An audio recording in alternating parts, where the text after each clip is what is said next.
High Score. Written by Danish Dash.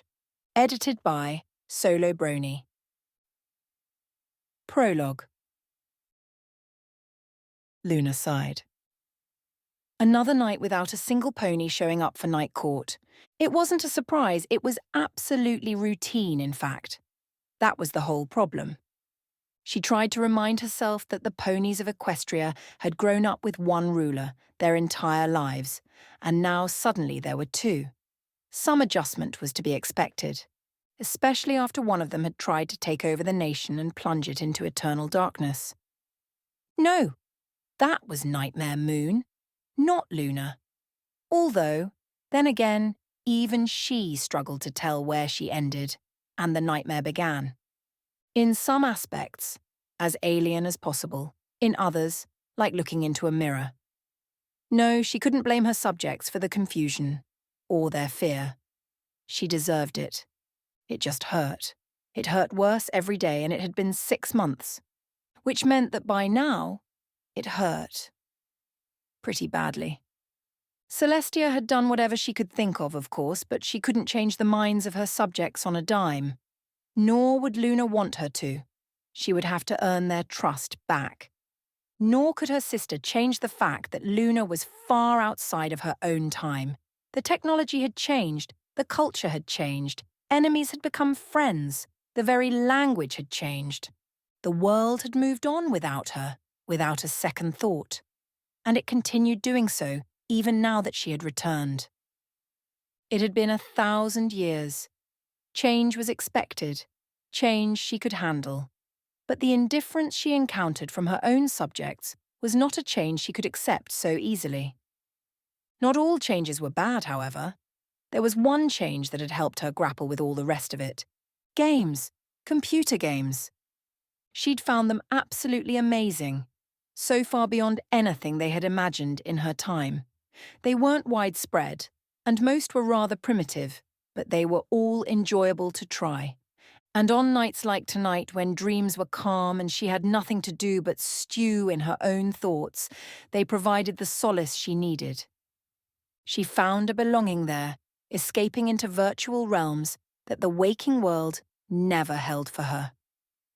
She sighed, tapping the edge of her throne with her hoof and casting her gaze across a room full of historical stained glass windows, all lacking her.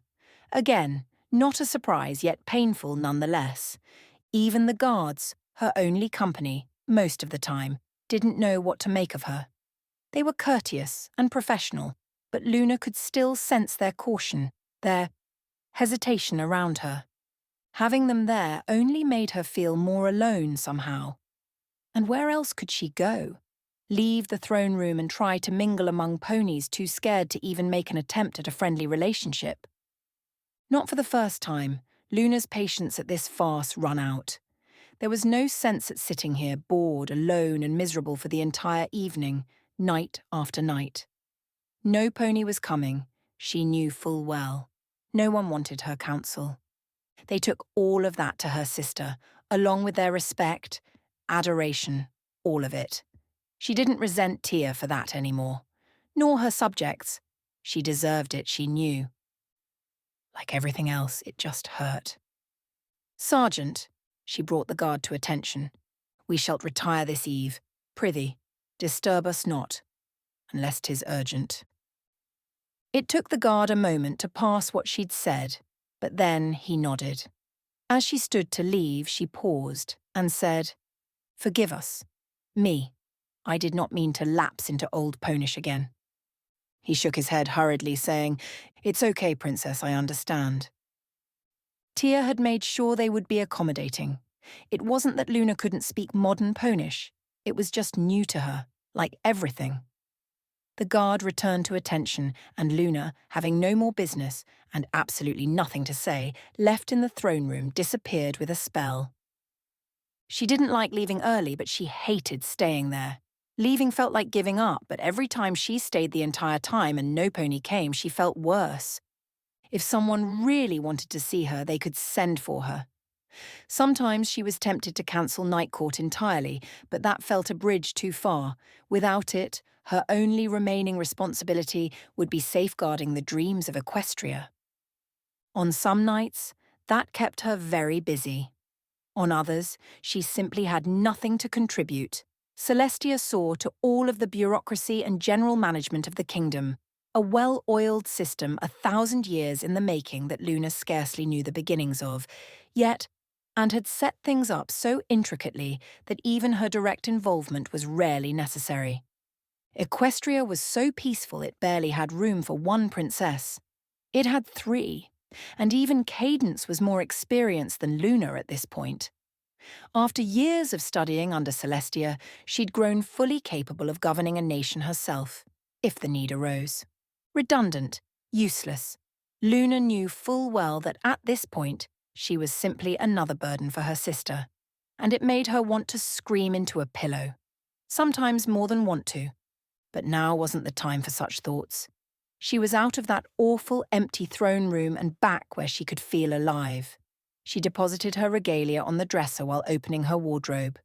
She was far from fully recovered from her exile, still smaller, her mane just barely having started to glow again, and far from its full starry luster. Even her coat was a bit lighter than it should be. In short, she looked rather like her teenage self, and she'd learned a thing or two about what some teenage ponies like to wear these days. She retrieved her hoodie from the wardrobe and slipped it on. Warm, comfy, snuggly, simply wonderful. This set the proper mood for a night of gaming. It was like receiving a hug from some pony all the time. She parked at her desk and turned on her computer. She'd already tried all of the games Equestria had to offer, which only numbered in the dozens.